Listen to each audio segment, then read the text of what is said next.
जय हिंद साथियों, आप सभी का स्वागत है आपके अपने परिवार पार्थ एकेडमी में। दोस्तों, आप सभी जानते हैं मैं आपको भी केमिस्ट्री पढ़ा रहा हूं और केमिस्ट्री के चैप्टर वाइज एमसीक्यूज हम लोग टारगेट कर रहे हैं।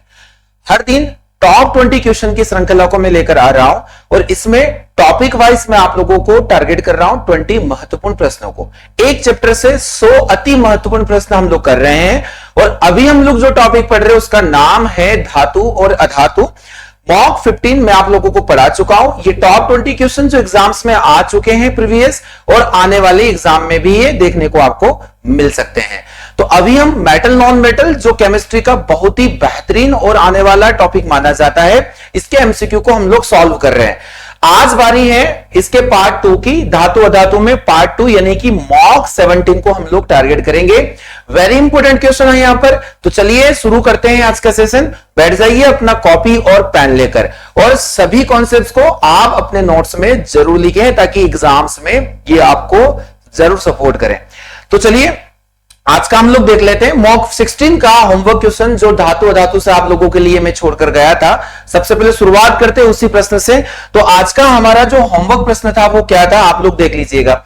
आप सभी ने इसका जवाब मुझे दिया था कमेंट बॉक्स में। यहां पर पूछा गया था AgBr के बारे में। ये AgBr क्या होता है, सिल्वर ब्रोमाइड का उपयोग कहां किया जाता है, आप लोगों से ये पूछा गया था। इसके ऑप्शन दिए गए थे कृत्रिम वर्षा करवाने में, ब्लैक एंड व्हाइट फोटोग्राफी में, एंटीडोट बनाने में या फिर आभूषण बनाने में। देखिए सिल्वर के कई प्रकार के ऐसे कंपाउंड है जिनका यूज हम लोग अलग अलग तरीके से करते हैं और ये आप लोगों को ध्यान से समझना चाहिए।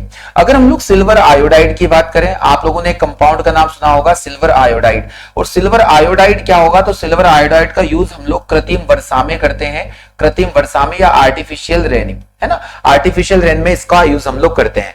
वही अगर AgNO3 को देख लेते हैं, AgNO3 जिसे हम लोग लूनर कास्टिक या सिल्वर नाइट्रेट के नाम से जानते हैं। आप सभी ने इसको पढ़ा होगा कि मतदान के समय शाही के रूप में इसी का उपयोग किया जाता है। वोटिंग के टाइम पर जो शाही या इंक होती है वो AgNO3 ही होती है।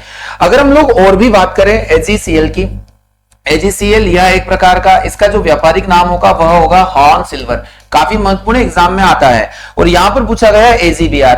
तो AgBr क्या होगा, तो सिल्वर के अलग अलग जो कंपाउंड होते हैं ये एग्जाम्स के लिए काफी महत्वपूर्ण होते हैं एग्जाम के पॉइंट ऑफ व्यू से। AgBr का यूज हम लोग सफेद फोटोग्राफी में करते हैं, तो ब्लैक एंड व्हाइट फोटोग्राफी में AgBr का उपयोग किया जाता है। आप सभी विद्यार्थीगण द्वारा इस प्रश्न का बिल्कुल सही जवाब कमेंट बॉक्स में दिया गया था। तो उम्मीद है आप लोगों को ये काफी अच्छा लगा होगा ये क्वेश्चन। चलिए तो सेशन के पहले शुरू करने के पहले आप सभी से एक रिक्वेस्ट करना चाहूंगा कि आप जल्दी से सबसे पहले इस वीडियो को लाइक करें, ज्यादा से ज्यादा लाइक करें और अपने दोस्तों के साथ में इस वीडियो को शेयर जरूर करें ताकि ये टॉप 20 क्वेश्चन सभी को अवेलेबल हो पाए। तो आज का मॉक 17 जिसका पहला प्रश्न मैं आप लोगों को दिखाने वाला हूं, पहला क्वेश्चन है आप सभी के सामने, आप लिख दीजिएगा क्योंकि बहुत ही शानदार क्वेश्चन है जो इस सेशन में हम लोग पढ़ रहे हैं। पहला प्रश्न है धातु अधातु से कि वायुमंडल में कार्बन डाइऑक्साइड गैस की उपस्थिति कितनी होती है। बड़ा ही अच्छा प्रश्न है और बड़ी एग्जाम में काफी बार ये क्वेश्चन पूछा गया है। देखिए ये जो टॉपिक है कंपोजिशन ऑफ एयर होता है, वायु का संगठन। वायु के संगठन से लेकर एग्जाम्स में काफी क्वेश्चन पूछे जाते हैं। अब यहां पर अगर मैं सारी केसेस की बात करें या वायु का हम लोग कंपोजिशन देखें वायुमंडल में, तो यहां सबसे ज्यादा पाया जाने वाली गैस होती है जिसका नाम होता है नाइट्रोजन, जिसका अमाउंट होता है 78%। नाइट्रोजन एक ऐसी गैस जो 78% के अमाउंट में हमारे वायुमंडल में पाई जाती है। आगे हम लोग देखने वाले हैं तो सेकंड जो टॉप अबंडेंस गैस होती है इसका नाम होता है ऑक्सीजन गैस, जिसका अमाउंट 20.96% होता है या फिर इसे आप अप्रोक्सीमेटली 21% भी बोल सकते हैं। CO2 जो कई बार एग्जाम में आया है 0.03% के अमाउंट में कार्बन डाइऑक्साइड हमारे वायुमंडल में पाई जाती है, जो बहुत ही कम अमाउंट होता है, 1% भी अमाउंट यहां पर नहीं होता है। अगर हम लोग एक आखिरी गैस इनर्ट गैस की बात करें तो 0.93% गैस ऑर्गन हमारे वायुमंडल में अवेलेबल होती है और अदर गैसेस में या वाटर वेपर और अदर गैसेस में यहां पर जितना भी रिमेनिंग अमाउंट है वो हो जाएगा। आप सभी को कंपोजिशन ऑफ गैसेस पता होना चाहिए। बड़ी एग्जाम में ये क्वेश्चन पूछा गया है, एसएससी सीपीओ ने इसे अभी हाल फिलहाल ही पूछा है। एसएससी सीपीओ के एग्जाम्स में यह क्वेश्चन आया है सीधा। देखिए इन सीरीज में मैं आपको सारे प्रीवियस क्वेश्चन करवा रहा हूं जो एग्जाम में आ चुके हैं या जिनसे रिलेवेंट एग्जाम में पूछा जा सकता है, तो उन्हीं के एक्सपेक्टेड क्वेश्चन जो हम लोग इस सेशन में हम लोग कंटिन्यू कर रहे हैं। तो पहला क्वेश्चन जिसका आंसर ऑप्शन नंबर सी होना है 0.03%। चलिए क्वेश्चन नंबर 2 देख लेते हैं। अगला क्वेश्चन है आपके लिए, लोहा और इस्पात को जंग से सुरक्षित रखने के लिए उन पर किन धातुओं की परत चढ़ाई जाती है? पतली परत चढ़ा दी जाती है। यहां आप लोगों को ध्यान से समझना है। एक थीन लेयर दी जाएगी, the protect iron and steel from the rust, a thin layer of which metal is applied. किस परत को चढ़ाया जाता है आप लोगों को यहां पर बताना है। मेटल नॉन मेटल काफी महत्वपूर्ण चैप्टर है, आप लोगों को ध्यान से पढ़ना चाहिए क्योंकि ये टॉप चैप्टर्स की श्रेणी में आता है अगर हम लोग एग्जाम्स के पॉइंट ऑफ व्यू से देखें तो यहां पूछा गया है कि अगर आयरन एक क्रियाशील धातु होती है जिसमें लंबे समय तक अगर ये खुली अवस्था में रहे तो यहां एक रस्टिंग हो जाएगी या जंग लग जाएगी। हम लोगों ने एक टर्म पढ़ा है या हम पढ़ने वाले हैं जिसका नाम है गैल्वेनीकरण। रेलवे ने कई बार इससे पूछा है और रेलवे की सभी एग्जाम में किस नाम से आता है तो मैं बता देता हूं कि रेलवे इसे यशदीकरण या यशत लेपन के नाम से पूछता है। यशत लेपन या यशदीकरण के नाम से इसे पूछता है। अब आपको ध्यान रखना इसमें होता क्या है कि इस प्रक्रिया में लोहे पर जस्ते की परत चढ़ा दी जाती है। लोहे पर जस्ते की परत चढ़ा दी जाती है और लोहे पर जस्ते की परत चढ़ाना क्या कहलाएगा? तो जस्ते की परत चढ़ाना कहलाता है गैल्वेनीकरण। तो अगर लोहा और इस्पात को जंग से सुरक्षित रखना है तो उन पर जिंक की कोटिंग कर दी जाती है, जिंक को अप्लाई कर दिया जाता है उनके ऊपर एक थिन लेयर के फॉर्म में। काफी महत्वपूर्ण एक प्रक्रिया है गैल्वेनीकरण की प्रक्रिया जो आप लोगों को समझ में आनी चाहिए। चलिए तो इस प्रश्न का सही जवाब हम लोगों ने देख लिया है, ऑप्शन नंबर डी। आप लोगों को लिख लेना है इसकी पूरी परिभाषा अपने या पूरा डेफिनेशन अपने नोट्स में लिखे कि गैल्वेनाइजेशन क्या होगा। तो गैल्वेनाइजेशन हम लोग कहते हैं लोहे पर जस्ते की परत चढ़ाना, गैल्वेनीकरण की प्रक्रिया के नाम से जाना जाता है। क्वेश्चन नंबर 3 देख लेते हैं कि नाइट्रोजन डाइऑक्साइड जिसे हम लोग NO2 के नाम से जानते हैं कि धुएं का रंग कैसा होता है? काफी शानदार और यूनिक क्वेश्चन है आपके सामने। आप सभी लोग यहां पर देख पा रहे हो कि दो प्रकार की गैसें होती है, एक होता है NO2 और एक होता है N2। काफी स्टूडेंट को इनके दोनों के बीच में कंफ्यूजन बना रहता है। अगर हम लोग NO2 को देखें तो NO2 नाइट्रोजन डाइऑक्साइड को कहा जाता है, वही अगर N2O होता है तो इसे हम लोग नाइट्रस ऑक्साइड के नाम से जानते हैं। इसे क्या कहेंगे? नाइट्रस ऑक्साइड, जिसे आप लोग हंसाने वाली गैस या लॉफिंग गैस के नाम से भी जानते हैं। लॉफिंग गैस के नाम से भी जानते हैं। तो लॉफिंग गैस किसे कहेंगे? N2O को या नाइट्रस ऑक्साइड को। एक प्रकार की एनेस्थेटिक गैस भी मानी जाती है, यानी बेहोश करने के लिए भी इस गैस का उपयोग किया जाता है। वही NO2 क्या होता है? तो नाइट्रस ऑक्साइड। अब आपको एक टॉपिक में यहां पर देके जा रहा हूं जिस टॉपिक को आपको बहुत अच्छे से जान लेना है क्योंकि एग्जाम्स इसे कंटिन्यू पिछले 2 सालों से कंटिन्यू इसको कवर कर रहा है। ये टॉपिक है प्रकाश रासायनिक धूम्र। प्रकाश रासायनिक धुआं। ये क्या होता है इसको मैं थोड़ा सा समझा देता हूं। प्रकाश रासायनिक धुआं किसे कहेंगे? प्रकाश रासायनिक धुआं या फोटोकेमिकल, इसे हम लोग ये भी लिख सकते हैं फोटोकेमिकल स्मोक। फोटोकेमिकल स्मोक क्या होता है इसको हम लोग समझने वाले हैं। काफी इंपॉर्टेंट टॉपिक है। आप लोगों ने ये देखा होगा कि अक्सर जब नाइट्रोजन के मैं आप लोगों को समझा रहा हूं कि जब नाइट्रोजन के ऑक्साइड वायुमंडल में ज्यादा मात्रा में अवेलेबल रहे तो उस पर क्या होता है कि सूर्य का प्रकाश जब पड़ता है तो यह जो धुआं होगा या नाइट्रोजन के ऑक्साइड होते हैं यह अपघटित हो जाते हैं और अपघटन के फलस्वरूप यह नाइट्रोजन डाइऑक्साइड का निर्माण करते हैं जो वायुमंडल में एक भूरे रंग की गैस के रूप में आपको नजर आते हैं।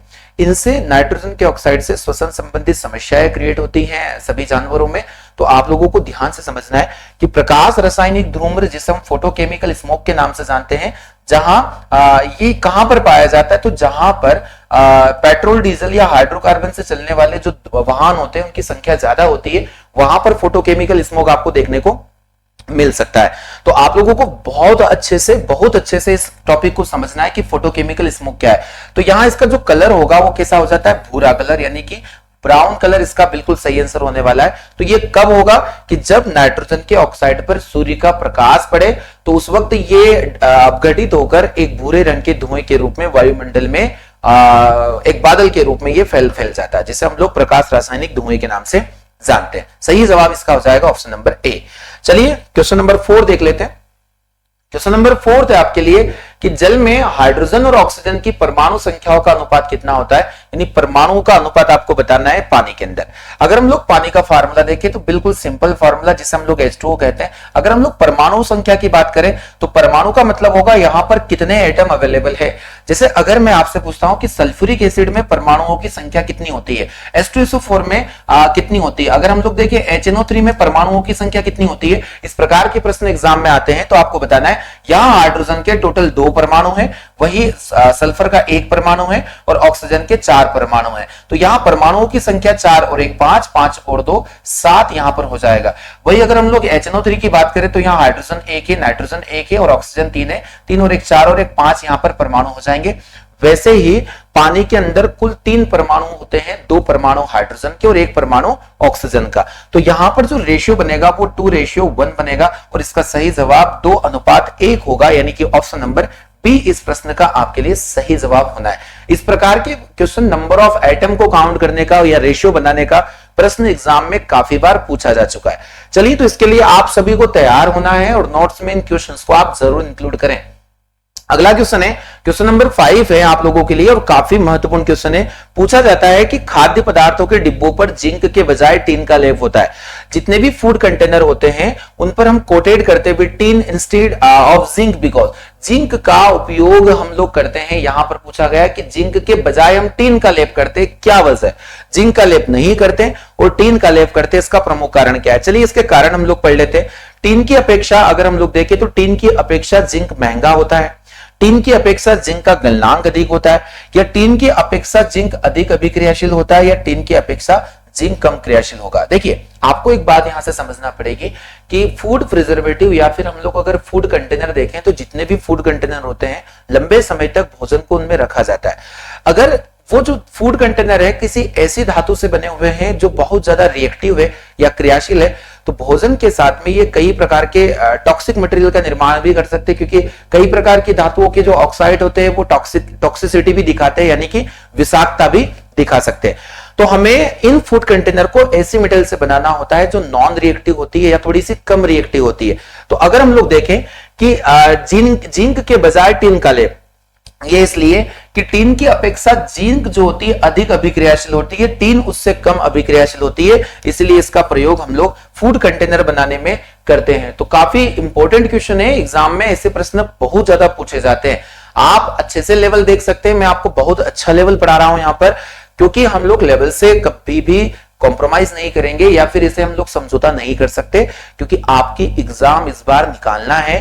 क्योंकि एग्जाम्स में, सभी आने वाले एग्जाम्स में साइंस का एक बहुत बड़ा इंपॉर्टेंट रोल होने वाला है। क्वेश्चन नंबर 6 देख लीजिएगा। धातुओं के उस गुणधर्म को क्या कहेंगे जिसमें धातुओं को पीटकर पतली चादर के रूप में बनाया जाता है? काफी महत्वपूर्ण क्वेश्चन है। भौतिक गुणों से लेकर धातु अधातु के एक प्रश्न आता है फिजिकल प्रॉपर्टी को लेकर। अगर हम लोग देखें 2 गुणों की, आप 2 गुण यहां पर समझ लीजिएगा। यहां पर ऑप्शन नंबर बी दिया है। तो धात्विक चमक क्या होता है? तो धात्विक चमक में आपको ध्यान रखना है कि धातुओं में एक विशेष प्रकार की चमक होती है और यह चमक उनमें इलेक्ट्रॉन जो प्रेजेंट होते हैं उसकी वजह से होती है। अगर हम लोग अगला देखें कि आघातवर्धनीयता क्या होती है, तो इसमें हम पीटकर उन्हें पतली चादर के रूप में डालते हैं। पीटकर पतली चादर के रूप में डालना क्या कहलाता है? आघातवर्धनीयता। वही अगर तन्यता की बात करें तो उन्हें धातुओं को पतले तार के रूप में खींचना, धातुओं को पतले तार के रूप में खींचना तन्यता का गुण भी कहलाता है। तो ये 2 क्वेश्चन एग्जाम्स में काफी बार पूछे जाते हैं। और सबसे अधिक तन्य और सबसे अधिक आघातवर्धनीय धातु कौन होगी? तो सोना और चांदी। ये 2 धातुओं का नाम आप लोगों को अच्छे से समझ में आना चाहिए। चलिए, तो क्वेश्चन नंबर 6 का सही जवाब हमने देखा कि धातुओं को पीटकर पतली चादर के रूप में धारना, तो इसे हम लोग मेलिएबिलिटी प्रॉपर्टी या आघातवर्धनीयता के नाम से भी जानते हैं। अगला प्रश्न देख लेते हैं। क्वेश्चन नंबर 7 होगा कि धातुओं को पतले तार के रूप में, देखिए अभी मैंने लास्ट क्वेश्चन में आपको समझाया है कि धातुओं को पतले तार के रूप में खींचने का गुणधर्म क्या कहलाता है। तो इसका सही जवाब हो जाएगा तन्यता, यानी कि ductile property of metal. Ductility में हम क्या करेंगे कि इसमें हम थिन वायर के फॉर्म में इन्हें कन्वर्ट कर देते हैं, क्योंकि आपने देखा होगा कि सोना और चांदी ये 2 धातु, अगर हम लोग देखें कि अधिक तन्य धातु कौन होती है, तो एग्जाम में ये पूछा जा सकता है अधिक तन्यता किसकी होगी। तो यहां पर एक सोना और चांदी। अगर हम लोग यहां पर देखें सोना, तो 1 ग्राम सोने से, अगर आपके पास 1 ग्राम सोना है तो उससे आप 2 किलोमीटर लंबा, 2 किलोमीटर तक लंबा वायर खींच सकते हैं। देखिए इतना ज्यादा डक्टाइल प्रॉपर्टी इनके अंदर पाया जाता है, इसीलिए हम लोग अगर देखें तो दोनों मेटल इलेक्ट्रिसिटी और हीट के लिए एक गुड कंडक्टर मानी जाती है। तो अगर हम लोग यहां पर बात करें कि 1 ग्राम सोना अगर हमारे पास है, 1 ग्राम सोना है, तो उससे हम लोग कितना लंबा वायर खींच सकते हैं? तो 2 किलोमीटर, अप्रोक्स 2 किलोमीटर लंबा वायर भी इससे हम लोग खींच सकते हैं। इसका सही जवाब हो जाएगा पतले तार के रूप में खींचना तन्यता का गुण माना जाता है, और पतली शीट के रूप में ढालना आघात वर्धनीयता का गुण माना जाता है। क्वेश्चन नंबर 8 समझ लेते हैं। क्वेश्चन नंबर 8 है आप सभी के सामने, आप इसे ध्यान से पढ़े और अच्छे से जवाब दे। पूछा गया है डैश डैश और डैश डैश अत्यंत अधिक ताप पर भी ऑक्सीजन के साथ अभिक्रिया नहीं करते हैं। देखिए ऑक्सीजन के साथ रिएक्टिव कौन नहीं होगा? ऑक्साइड नहीं बनाएगा। इसका मतलब है कि वह धातु नॉन रिएक्टिव धातु होने वाली है। अगर हम लोग बोले अक्रियाशील धातु, और रिएक्टिव सीरीज में अक्रियाशील धातु में हम लोग प्लेटिनम को, सोने को और चांदी को रखते हैं। तो यहां पर हम लोग ऑप्शन देखेंगे जो ऑक्सीजन से क्रिया नहीं कर सकता। ये सभी मेटल ऑक्सीजन से क्रिया करती है, पर आप ऑप्शन नंबर 4 को देख सकते हैं। यहां पर दिया गया है सोना और चांदी। रिएक्टिव सीरीज में अगर हम लोग यहां पर प्लेटिनम को भी ऐड करें तो बिल्कुल सही आंसर होने वाला है कि सोना, चांदी और प्लेटिनम ये नॉन रिएक्टिव मेटल मानी जाती है, इसीलिए इन्हें हम लोग उत्कृष्ट धातु की श्रेणी में रखते हैं, क्योंकि ये अपने ऑक्साइड का निर्माण नहीं करती है। तो इस बात को आप लोगों को ध्यान से समझना पड़ेगा। क्वेश्चन नंबर 8 के लिए सही जवाब हो जाएगा ऑप्शन नंबर डी। अगला क्वेश्चन देख लेते हैं। नेक्स्ट क्वेश्चन है कि जल के साथ अभिक्रिया करके धातु और धातु ऑक्साइड बनाती है और कौन सी गैस उत्पन्न करती है? काफी शानदार प्रश्न है, केमिकल रिएक्शन को लेकर पूछा गया है मेटल नॉन मेटल से। अगर यहां पर देखें तो जल के साथ अभिक्रिया करके जितनी भी मेटल होती हैं वो धातु के ऑक्साइड बनाएगी, और यहां अगर हम लोग इसको देखें तो धातुएं अगर पानी से क्रिया करती है तो एक धातु का ऑक्साइड बनता है, धातु का ऑक्साइड बनता है, और ध्यान रखना है साथ में एक गैस रिलीज होगी जिसका नाम होता है हाइड्रोजन। यानी धातु ऑक्साइड बनाने के बाद में कौन सी गैस बाहर होती है? इसका नाम हो जाता है हाइड्रोजन गैस। यहां पर इसका बिल्कुल सही जवाब होने वाला है। आपको ध्यान रखना है कि धातुएं अम्ल के साथ क्रिया करके भी हाइड्रोजन गैस उत्पन्न करती हैं, और धातुओं की क्रिया अगर जल से करवा दी जाए तो धातुओं का ऑक्साइड बनेगा और साथ ही साथ हाइड्रोजन गैस भी यहां से रिलीज हो सकती है। तो क्वेश्चन नंबर 9 के लिए सही जवाब हम लोगों ने ऑप्शन नंबर डी को देखा है। अगला प्रश्न आप लोग देख लीजिए, काफी शानदार प्रश्न है, आप देख सकते हैं इस प्रकार के प्रश्न आज एग्जाम्स में पूछे जाते हैं, जो काफी स्टूडेंट्स इन्हें स्किप करेंगे क्योंकि इनमें एक बहुत अच्छे कॉन्सेप्ट की जरूरत होती है इन्हें समझने के लिए। चलिए इस प्रश्न को हम लोग सबसे पहले पढ़ लेते हैं कि इनमें से कौन आयनिक यौगिकों के संदर्भ में या संबंध में असत्य है। सबसे पहले कि आयनिक कंपाउंड क्या होते हैं, आयनिक यौगिक क्या होते हैं। तो आयनिक यौगिक का मतलब है कि अगर कोई बॉन्ड धातु और अधातु के बीच में बन रहा हो, अगर कोई बंध है जो धातु अधातु, जैसे आप यहां पर एक एग्जांपल ले सकते हैं NaCl, है ना, NaCl, KCl हम लोग यहां पर ले सकते हैं, KCl भी इसका एक बेस्ट एग्जांपल हो जाएगा। तो अगर हम लोग यहां पर देखें कैल्शियम ऑक्साइड इसका एक बेस्ट एग्जांपल हो जाएगा। धातु और अधातु, धातु और अधातु और मेटल नॉन मेटल, इनके बीच में जो बंध बनता है यह आयनिक बंध होता है।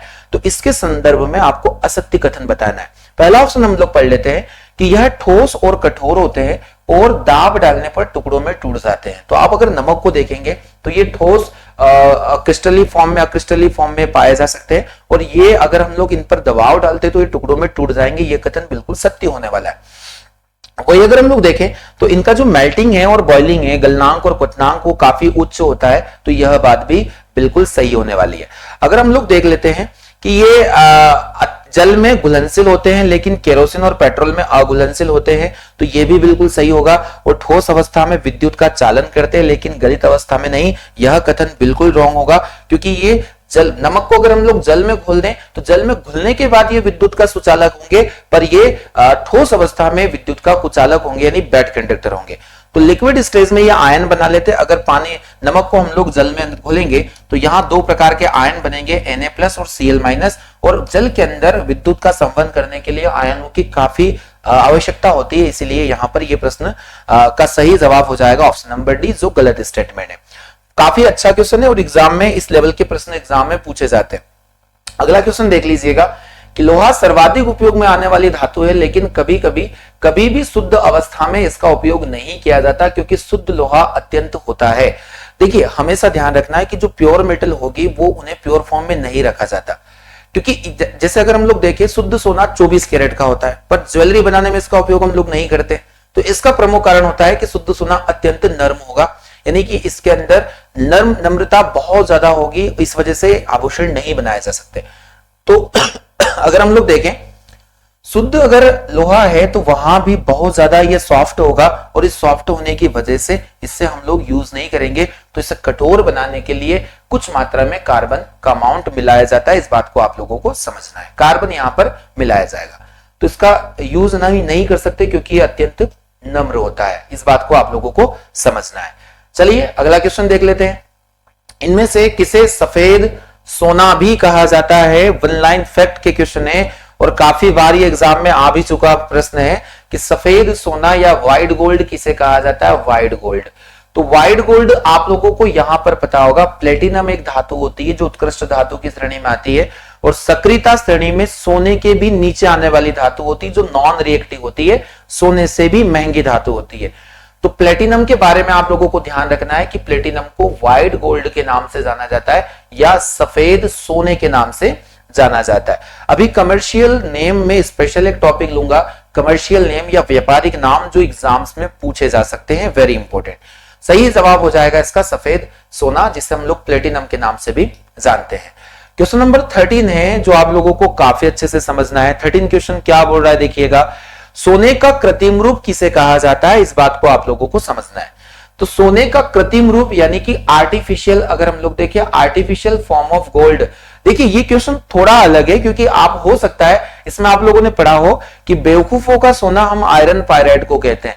दो बातें यहां पर पूछी गई है। अगर सोने के संदर्भ में कई क्वेश्चन आते हैं तो यहां से क्वेश्चन बन सकता है कि सफेद सोना जिसे हम लोग प्लेटिनम कहते हैं, प्लेटिनम को सफेद सोना कहेंगे। अगर आपसे पूछा जाता है कि आयरन पायराइड क्या है, आयरन पायराइड जिसका फार्मूला FeS2 होता है, इसे बेवकूफों का सोना भी कहा जाता है। बेवकूफों का सोना भी इसे हम लोग कहेंगे बेवकूफों का सोना या फुलिश गोल्ड, फुलिश गोल्ड भी इसे कहा जाता है। मूर्खों का सोना भी इसे हम लोग कह सकते हैं। एग्जाम में यहां पर पूछा जाएगा कि नकली सोना या कृत्रिम सोना किसे कहा जाता है? नकली सोना या कृत्रिम सोना। तो कृत्रिम सोना या नकली सोना यहां पर होगा कौन? तो आपको यहां पर ध्यान रखना, ये यूनिक क्वेश्चन है। एग्जाम में इसे जो बोर्ड है वो लेते हैं रोल्ड गोल्ड। अब ये रोल्ड गोल्ड क्या है? तो रोल्ड गोल्ड एक टाइप की मिश्र धातु है, एक टाइप की एलॉय है, और ये एलॉय किसकी बनी होती है? तो कॉपर और एल्यूमिनियम से मिलकर बनी होती है। ये आप लोगों को ध्यान से समझना है। एक प्रकार की मिश्र धातु है रोल्ड गोल्ड, और रोल्ड गोल्ड का जो अवयवी है या जो कंपोनेंट मेटल है वो है कॉपर और एल्यूमिनियम। तो कॉपर और एल्यूमिनियम के मिलने से रोल्ड गोल्ड बना, और इसी रोल्ड गोल्ड को नकली सोना या कृत्रिम सोना भी कहा जा सकता है। तो आपको ध्यान रखना है, सफेद सोना प्लेटिनम, बेवकूफों का सोना आयरन पायराइड, नकली सोना या कृत्रिम सोना रोल्ड गोल्ड जो कॉपर और एल्यूमिनियम से मिलकर बना होता है। तो यहां सही जवाब हो जाएगा रोल्ड गोल्ड, यानी कॉपर और एल्यूमिनियम का मिश्रण। इस प्रकार के प्रश्न एग्जाम में देखने को मिलेंगे, और मोस्टली स्टूडेंट इन्हें रॉन्ग ही करेंगे क्योंकि उन्हें आयरन पायराइड पढ़ाया गया है, और आयरन पायराइड बेवकूफों का सोना के नाम से जाना जाएगा। क्वेश्चन नंबर 14 देख लेते हैं। मानव शरीर में कॉपर की मात्रा में वृद्धि हो जाने पर कौन सा रोग हो जाता है? इस बात को आप लोगों को समझना है। मानव शरीर में अगर कॉपर की मात्रा में वृद्धि हो जाती है तो कौन सा रोग? तो आप लोगों ने यहां पर पढ़ा होगा कि धातुओं की अधिकता अगर शरीर के अंदर हो जाती है तो कई प्रकार के डिसीज क्रिएट हो जाते हैं, और इन डिसीज के बारे में मैं आप लोगों से डिस्कस कर चुका हूं। चलिए एक बार और समझ लेते हैं हम लोग। अगर एग्जाम में पूछा जाए कि इटाई रोग किस वजह से होगा, तो इटाई डिसीज की अगर हम लोग बात करें तो जब शरीर के अंदर कैडमियम की अधिकता हो जाए, कैडमियम की अधिकता हो जाए तो जॉइंट में ये कलेक्ट हो जाता है, और जॉइंट पेन जैसी शिकायतें यहां पर आना स्टार्ट हो जाती है। तो कैडमियम की अधिकता से इटाई रोग होगा, काफी महत्वपूर्ण है। आगे हम लोग डिस्कस कर रहे हैं कि विल्सन रोग किसकी वजह से? तो विल्सन रोग होता है कि जब कॉपर की अधिक मात्रा शरीर के अंदर हो जाए, कॉपर की मात्रा अधिक हो जाए तो उस वजह से विल्सन रोग होगा, और यहां पर कॉपर की ही मात्रा में वृद्धि पूछा गया है, इसलिए इसका सही जवाब भी विल्सन डिसीज हो जाएगा। अगर एग्जाम में आता है कि मिनी माता किसकी वजह से होता है, तो एग्जाम में आता है कि ये पारे के कारण या पारे की अधिकता के कारण मिनी माता रोग होगा। और एक यहां पर चलिए ऑप्शन नंबर डी तो यहां पर पूछा गया, इनमें से कोई नहीं। तीनों काफी महत्वपूर्ण है, कई बार अलग अलग एग्जाम्स में शिफ्ट में ये पूछे जा चुके हैं। इटाई कैडमियम की अधिकता, विल्सन रोग कॉपर की अधिकता, मिनीमाता पारिकेदिकता। कमेंट बॉक्स में तुरंत जाइए और आपको बताना है कि इन रोग का दुष्प्रभाव क्या होगा, इनका क्या हमारे बॉडी के ऊपर इफेक्ट होता है, कि इटाई रोग में शरीर में क्या चेंजेस देखने को मिल सकता है, विल्सन रोग में क्या होगा और मिनीमाता में क्या होगा। तो बढ़िया अच्छे से आप लोग इसे नोट्स बना के अपने कमेंट बॉक्स में जाकर और इसे आपका जवाब दें, ठीक है। तो यहां पर क्वेश्चन नंबर 14 का सही जवाब हो जाएगा option number B, Wilson disease. गर्म जल का क्वेश्चन नंबर 15 है। इस प्रकार के प्रश्न देखिएगा आप लोग। गर्म जल का टैंक बनाने में तांबे का यूज किया जाता है, यानी copper is used to making hot water tank but not steel. कि अगर हम लोग देखें आयरन अलॉय का यूज हम लोग क्यों नहीं करते, इसकी क्या कारण है कि गर्म जल का जो टैंक बनाने में तांबे का उपयोग करेंगे, लेकिन हम इस्पात, जैसे इस्पात किसको कहते हैं, ये आयरन और कार्बन का एक मिश्रण होता है, उसका उपयोग नहीं किया जाता है। क्योंकि पहला ऑप्शन यहाँ पर कि उष्मा का अच्छा चालक है, यह भूरे रंग का होता है, यह कम सक्रिय है, इनमें से सभी। तो अगर एग्जाम में हम लोग पूछे तो तांबे का उपयोग इसलिए किया जाता है कि जो तांबा होता है वो गुड कंडक्टेंस होता है, गुड कंडक्टर होता है हीट के लिए। और अगर हम लोगों ने गर्म जल के बर्तन बनाए तो वहां पर ऐसी सुविधाएं होनी चाहिए कि जो धातु जिस कंटेनर से हम लोगों ने बनाया, जिस धातु से कंटेनर को बनाया है, वो हीट के लिए एक गुड कंडक्टर की तरह बिहेव करे। तो यहाँ कॉपर एक बेस्ट ऑप्शन होगा कि कॉपर उष्मा का सबसे अच्छा चालक है, इसी वजह से इसका उपयोग हम लोग हॉट वाटर के कंटेनर बनाने में करते हैं। बाकी यह भूरे रंग का होता है, कम सक्रिय होता है, ये अलग हो जाएंगे। सही जवाब हो जाएगा इसका ऑप्शन नंबर ए। अगला क्वेश्चन है 16 क्वेश्चन की शुद्ध सोना 24 कैरेट का होता है। देखिए एग्जाम में पूछा जाता है कि सोने की शुद्धता को लेकर 24 कैरेट का शुद्ध सोना होता है, यह आभूषण बनाने के लिए उपयुक्त नहीं माना जाता। क्योंकि है ना, pure gold is 24 carrot and is not suitable for making jewelleries because. क्या वजह है कि इससे ज्वेलरी नहीं बनाई जाती? तो पहला ऑप्शन है कि यह काफी कठोर होता है, यह काफी, देखिए मैंने अभी आपको बताया कि शुद्ध लोहा हो या शुद्ध सोना हो, ये काफी नम्र होते हैं और नर्म होने की वजह से इनका उपयोग हम लोग नहीं करते। इसमें कुछ अमाउंट में अगर एग्जाम में पूछा जाए कि इसमें क्या मिलाया जाता है, तो 22 कैरेट से हम लोग आभूषण बनाते, 22 कैरेट से आभूषण बनते। 2 कैरेट क्या मिलाया जाएगा? 2 कैरेट यहाँ पर अगर हम लोग देखें तो चांदी और कॉपर, चांदी और कॉपर की अशुद्धियां यहाँ पर मिला दी जाती है 22 कैरेट से, इसे कठोर बनाने के लिए। ऑप्शन नंबर बी इस प्रश्न का बिल्कुल सही जवाब यहां पर हो जाएगा। चलिए, तो सोने की शुद्धता को लेकर कई बार प्रश्न पूछे जा चुके हैं। अगला क्वेश्चन देख लीजिए आप सभी के सामने कि तांबे का मलिन बर्तन नींबू या इमली के रस से साफ हो जाता है। मैंने आपसे बार बार बोल रहा हूं, बार बार रिक्वेस्ट हो रहा है कि इसी प्रकार के, इसी पैटर्न पर प्रश्न आप लोगों को देखने को मिलेंगे। काफी अच्छे लेवल के क्वेश्चन है जो मैं लेकर आ रहा हूं। आप लोगों को केवल पर डे नोट्स बनाना है और आप सभी को ये क्लासेस अच्छे से विजिट करना है पर डे। आप लोग अगर इन क्लासेस को देखोगे, आपका एग्जाम निकलना चाहिए, साइंस का एक भी प्रश्न आपका अलग नहीं देखने को मिलेगा। तो यहां क्वेश्चन दिया गया कि जितने भी तांबे के बर्तन हैं उनमें मलिन एक कलर हो जाता है, कि अगर हम लोग देखें कि इन्हें हम लोग फिर नींबू और इमली के रस से साफ करते हैं, क्योंकि ये खट्टा पदार्थ बर्तन को साफ करने में प्रभावी होता है। कई बार बर्तनों पर जो दाग होते हैं वो नहीं निकलते, तो हमें वहां पर कुछ खट्टे पदार्थों को डालना होता है। अब खट्टे पदार्थ में यानी कि हम लोग एसिड का भी यूज कर सकते हैं। चलिए, तो पहले हम लोग समझ लेते हैं कि क्या कि ये मलिन कलर क्या होता है। तो तांबे का जो मलिन कलर होता है वो होता है कॉपर के कार्बोनेट के कारण, कॉपर कार्बोनेट के निर्माण के कारण। अब यहां पर पहला ऑप्शन है कि क्या कॉपर खट्टे पदार्थ से जल्दी अभिक्रिया करेगा, क्योंकि नींबू और इमली देखें तो यहां सिट्रिक और टार्टरिक एसिड होता है, अम्ल होते हैं, क्या जल्दी अभिक्रिया करते हैं? क्या कॉपर की सतह पर बने कार्बोनेट अम्ल में जल्दी घुल जाते? खट्टे पदार्थ क्षारी होते हैं इनमें से नहीं।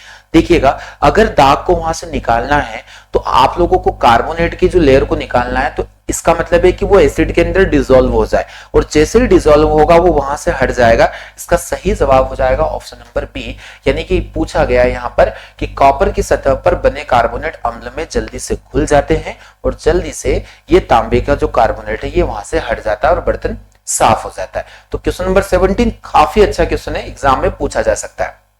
18 क्वेश्चन है जो हम लोग देख रहे हैं। एल्यूमिनियम अत्यंत अभिक्रियाशील धातु है, फिर भी इसका उपयोग खाने के बर्तन वाले बनाने में किया जाता है। बहुत ज्यादा अभिक्रियाशील है, फिर भी इसका हम लोग जो फूड कंटेनर होते हैं उसको बनाने में करते हैं। क्यों? तो क्या यह अधिक चमकीला है, यह विद्युत का सबसे अच्छा चालक है, यह सस्ता है, या उष्मा का यह सबसे अच्छा चालक होता है? तो यह आप लोगों को बताना है। तो देखिए, फूड कंटेनर में हम लोगों को एक सुविधा चाहिए होती कि खाना हमारा गर्म रहे, तो यह उष्मा का सबसे अच्छा चालक है। इस बात को आप लोगों को यहां पर समझना है। तो एल्यूमिनियम जो काफी महत्वपूर्ण मेटल है और कई बार इससे एग्जाम में प्रश्न भी पूछे जा चुके हैं। तो आज हम लोगों ने देखा है प्रश्न नंबर 18 का सही जवाब हम लोग देखें option number D. Question number 19 समझ लेते हैं। 19 क्वेश्चन आप लोगों के लिए है कि निम्नलिखित में से कौन सी धातु के संदर्भ में असत्य होगा। देखिए इस प्रकार के क्वेश्चन यहां पर पूछे गए। फिजिकल प्रॉपर्टी को लेकर यहां पर एक क्वेश्चन पूछा गया कि कौन धातु के संदर्भ में गलत होगा। यह विद्युत धनात्मक तत्व होते हैं, तो सारी धातुएं इलेक्ट्रॉन को डोनेट करके इलेक्ट्रोपॉजिटिव एलिमेंट बनाती है। इस बात को आपको समझना है। क्या ऑक्सीजन के साथ मिलकर क्षारीय की ऑक्साइड बनाते हैं? तो धातुओं के ऑक्साइड क्षारीय प्रकृति के होते हैं। जैसे आप अगर सोडियम हाइड्रोक्साइड को समझना चाहो तो यहाँ धातु और ये हाइड्रोक्साइड का निर्माण कर रहे हैं, यानी कि इसकी जो ऑक्साइड होंगे वो क्षारीय प्रकृति के होंगे। क्या ऑक्सीजन के साथ मिलकर अम्लीय ऑक्साइड बनाते, तो क्या यह बात सही होगी? तो डियर स्टूडेंट यह बिल्कुल रॉन्ग स्टेटमेंट होगा, एक फॉल्स स्टेटमेंट होगा, क्योंकि अम्लीय ऑक्साइड तो अधातुओं के द्वारा निर्माण किए जाते हैं, ना कि धातुओं के द्वारा। तो अधातुओं के ऑक्साइड अम्लीय होते हैं और धातुओं के ऑक्साइड जो होंगे वो बेस नेचर के होंगे। सही जवाब हो जाएगा इस प्रश्न का ऑप्शन नंबर सी, जो 19 के लिए दिया गया है। चलिए एक अंतिम प्रश्न है जो आप लोगों को समझना है और आप लोगों के लिए होमवर्क में ये आप लोगों को दिया जा रहा है कि होमवर्क क्वेश्चन होगा आपके लिए, एल्यूमिनियम पर मोटी ऑक्साइड की एक परत बनने की प्रक्रिया को क्या कहते हैं जो इसे संक्षारण से भी बचा देती है। एल्यूमिनियम पर जब रस्टिंग होती है या संक्षारण होता है तो जब इसकी लेयर हो जाती है, एल्यूमिनियम एक ऐसी यूनिक मेटल है जैसे अगर लोहे में जंग लगी तो उसको धीरे धीरे नष्ट करेगा, परंतु एल्यूमिनियम में अगर जंग लगती है तो उसकी जंग से ही वो अपनी सुरक्षा करता है। तो ये यूनिक थिंग आप लोगों को पता होना चाहिए। तो इस प्रक्रिया को क्या कहते हैं? गैल्वेनाइजेशन कहते हैं, एनोडीकरण कहते हैं, विद्युत अपघटन कहते हैं, इनमें से कोई नहीं। तो आपको क्वेश्चन नंबर 20 का जवाब कमेंट बॉक्स में जाकर देना है, सभी को जवाब देना है। कुछ बच्चे यहां पर क्वेश्चन देखकर भी जवाब नहीं देते, इसलिए आपको कमेंट बॉक्स में इसको काफी डिटेल यहां पर लिखना है। तो चलिए दोस्तों आज की कक्षा में इतना ही। आप सभी को इन कक्षाओं का फायदा मिल रहा है और अच्छे से नोट्स बनाते चले, अपनी पढ़ाई को बिल्कुल अच्छे से अंजाम तक ले जाएं। इस बार एग्जाम हमें निकालना है, इस बार रेलवे पार होना चाहिए। तो आज के सेशन में इतना ही, मिलते हैं हम लोग अगले सेशन में जो धातु हम लोग पढ़ रहे हैं। तब तक के लिए आप अपना ख्याल रखें और अपनी पढ़ाई को अच्छे से करते रहे। आप सभी का बहुत